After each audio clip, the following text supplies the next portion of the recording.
ये है कि सरकार जो काम कर रही है शिक्षा पे, वो आपको बता दें कि इस मसले को लेके पटना हाई कोर्ट में भी गए थे हम लोग, PIL दायर किए थे। हाई कोर्ट ने भी 16 पेज का अपना एक ऑर्डर दिया है और उसमें कहा है कि जो भी कॉलेज या विश्वविद्यालय इस आदेश को नहीं मानेगा तो उसका जो एफिलिएशन रद्द कर दिया। मतलब कॉलेज को पैसा सरकार दे देगी उसके बदले में, लेकिन जब स्टूडेंट से भी फी ले लिया गया और सरकार भी वापस कर दी तो वो पैसा तो स्टूडेंट को वापस होना चाहिए। नमस्कार, आप देख रहे हैं प्रगति न्यूज भारत सच की खबर। आपको बता दें इस समय बिहार के देसरी वैशाली यहाँ हम मौजूद हैं, जहाँ पर आप देख सकते हैं वीरचंद पटेल स्मारक महाविद्यालय गेट के सामने मौजूद है, जहाँ पर यहाँ के लोग, स्थानीय लोग मौजूद हैं और यहाँ की जो सरकारें हैं SC ST और तमाम बच्चों को जो है फ्री निःशुल्क शिक्षा देने की बात कही थी, उस पर कितना सही खरा उतरा है या हवाई था। हमारे साथ लोग मौजूद हैं, हम इनसे जानना चाहेंगे। सर, आपका प्रगति न्यूज भारत में स्वागत है। जी शुक्रिया। सर, आपका नाम क्या होगा? रंजीत पंडित मेरा नाम है। जी।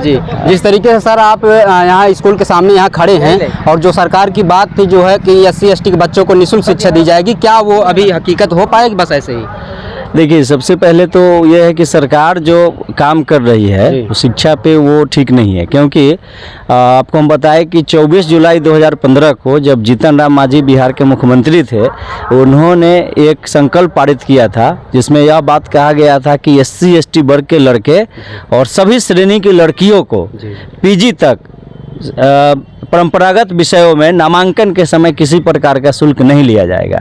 यह संकल्प पारित हो गया, लेकिन इसके बाद आप देखेंगे कि राज्य के अलग अलग विश्वविद्यालय में जाएंगे तो वहाँ कमोबेश फ़ी ली जाती है।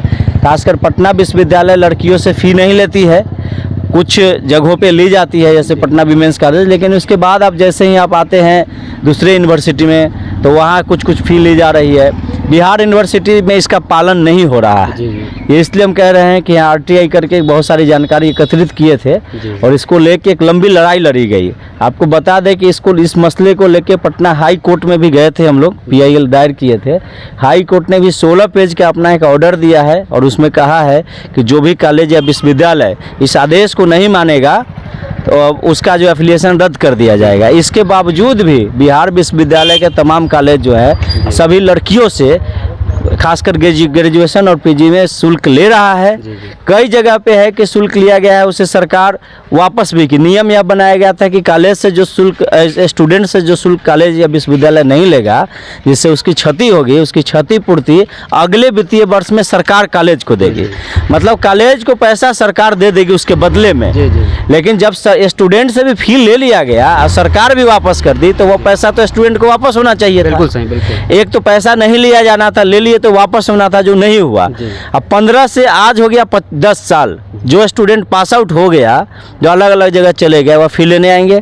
तो ये एक बड़ा सवाल है कि सरकार जो अपना संकल्प पारित की, जिस उद्देश्य के लिए यह चीज़ बनाई थी, वह नहीं हो पा रहा है। सरकार जो इसे लागू की उसके पीछे कारण यह था कि सरकार को UDAS के रिपोर्ट में यह बात उभर के सामने आया था कि लड़कियों का जो ड्रॉप आउट रेशियो है वह बहुत ज़्यादा है। वह PG तक जाते जाते हज़ारों में उनकी संख्या बचती है। तो कैसे उनको आगे बढ़ाया जाए? SC ST जो लड़के हैं उनका भी ड्रॉप आउट रेशियो ज़्यादा है, तो कैसे उनको रोका जाए कि हायर एजुकेशन में हो जाए और मास्टर्स कर पाए, ग्रेजुएशन कर पाए? तो इस उद्देश्य के लिए बनाया गया, लेकिन फ़ी अभी भी लग रहा है, तो वह उद्देश्य अभी भी पूरा नहीं हुआ है। इस तरह सरकार के आदेश का जो है पालन यूनिवर्सिटी नहीं कर रही है, कोर्ट के माननीय हाई कोर्ट के भी आदेश का पालन नहीं हो रहा है। तो इस तरीके से शिक्षा की व्यवस्था जो बहुत बदहाल, शिक्षक व्यवस्था जो है निःशुल्क जो बच्चों को पढ़ाने के लिए आदेश किया गया, क्या अभिभावक को नहीं पता है इस चीज़ को? अभिभावक को, सरकार को जिस तरह से अवेयरनेस, जागरूकता इसको लेके किया जाना चाहिए था, वो नहीं हुआ है।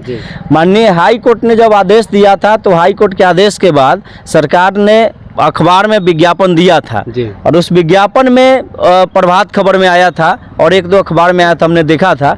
लेकिन केवल अखबार में दे देने से नहीं होगा।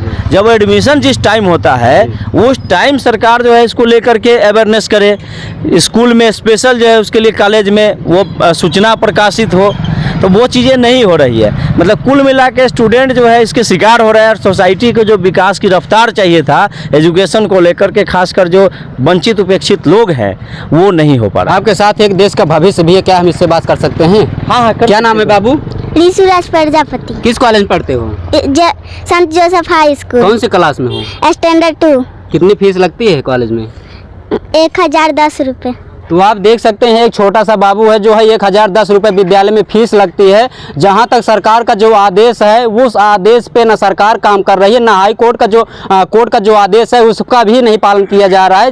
कहीं न कहीं ये भी देखा जाए शिक्षा की जो अब इसको बेरोजगार बताया जाए कि इसको जो है कहीं न कहीं व्यवसाय बताया जाए कि जो बच्चों से फीस लिया जा रहा है उसको वापस किया जाए, लेकिन वापस भी नहीं हो रहा। और जो बच्चे पास करके निकल गए क्या उनकी फीस जो है वापस हो पाएगी? तो सरकार से क्या कहना चाहेंगे इस मुद्दे को लेकर? देखिए, ये सरकार से हम ये कहना चाहेंगे कि खासकर सरकार ने जो संकल्प पारित किया 24 जुलाई 2015 को, जी, जी। उसे पूरी तरह लागू किया जाना चाहिए। पटना हाई कोर्ट ने जो आदेश दिया है वो हाई कोर्ट और सरकार के आदेश का अनुपालन हो, और खासकर जो यह बनाया गया था ग्रेजुएट और पीजी के लिए, तो जो ग्रेजुएट में जो भी लड़कियां पढ़ती हैं, जो भी SC ST वर्ग के लड़के आते हैं एडमिशन के लिए, उनका निःशुल्क नामांकन सुनिश्चित हो और जो पैसा ले लिया गया है वो इमीडिएट वापस हो। जी जी, ये सरकार से हम मांग करेंगे। तो आप देख सकते हैं प्रगति न्यूज़ भारत पर बिहार की जो शिक्षा की जो यहाँ पर जिस तरीके से लापरवाही चल रही है, तो कहीं न कहीं शिक्षा में बड़े ही स्तर नीचे गिर सकते हैं और जो छोटे तबके के बच्चे हैं वो अपने हाई कोर्स की मार्क्स नहीं कर पाएंगे। इस तरीके से जो इनका आरोप है, जो सरकार की जो गाइडलाइंस है उस गाइडलाइंस को अगर विद्यालय नहीं फॉलो करता है